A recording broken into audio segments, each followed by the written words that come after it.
psychologists and from different studies, they show that there isn't really a definition of happiness. I think that happiness is a very personalized emotion. Something that makes someone happy doesn't always make the other person happy, or a different group of people happy.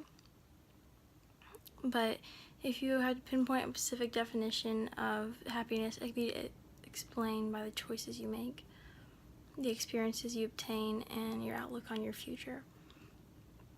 Shout out to Gracie, Kayla, and Christina for proving my point on Twitter, and they'll be on the following slides.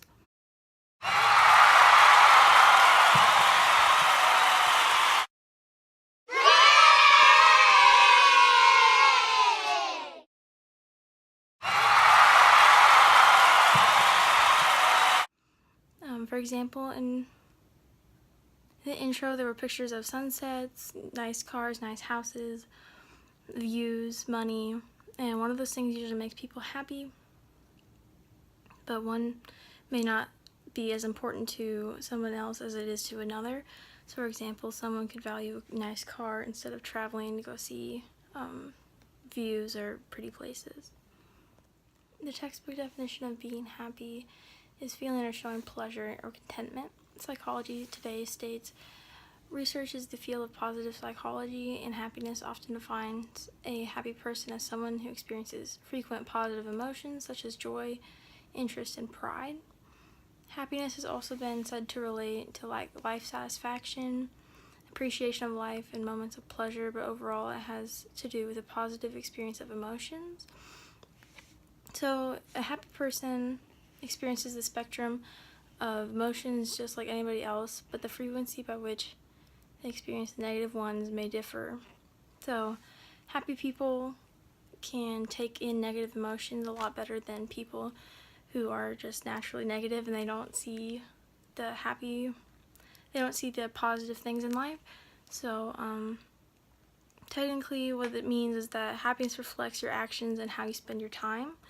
And so if you spend your time not being positive and always thinking that you're the victim, then you can't always find happiness because you don't accept yourself.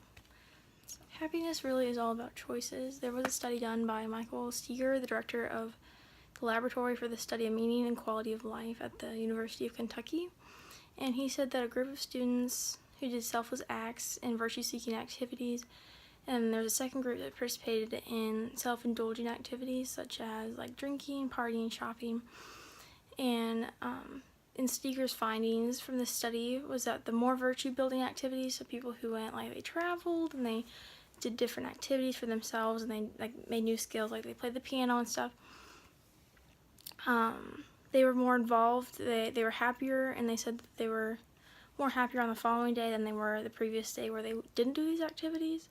And the people who did the drinking and the partying and all that, you didn't really find a relationship between pleasure seeking and happiness. So people who pleasure seek, so they do those drinking and shopping and whatever it may be, you didn't really find that it always brought them happiness. For some people it did, and for others it didn't. So it's really in the eye of the beholder in that point.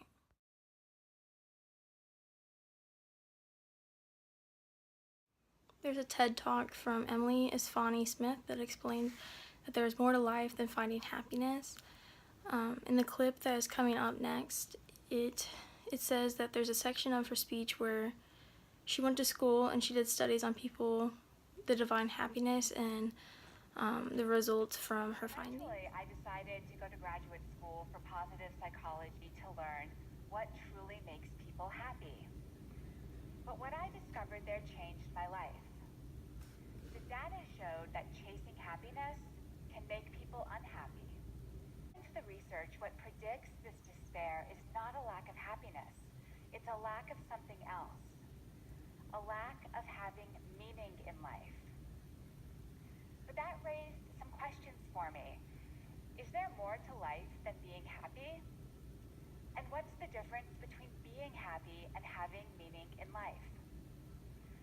Many psychologists define happiness as a state of comfort and ease, feeling good in the moment.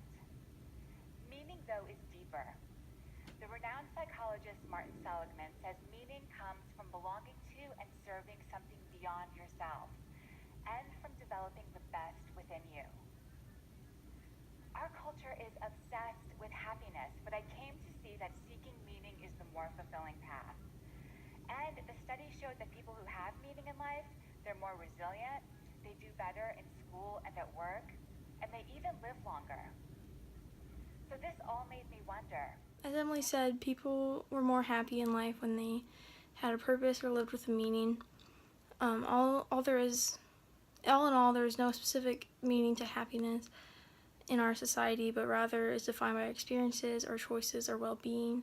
So whatever makes you happy is what you choose to do. So it could be making experiences, it could go traveling, it could be learning how to play the piano, how to, sew, how to learn different skills, or maybe it's going to college, or maybe it really is just buying a fancy house and getting a new car. So it's really up to you and how you feel, and happiness doesn't have one specific guideline for everybody.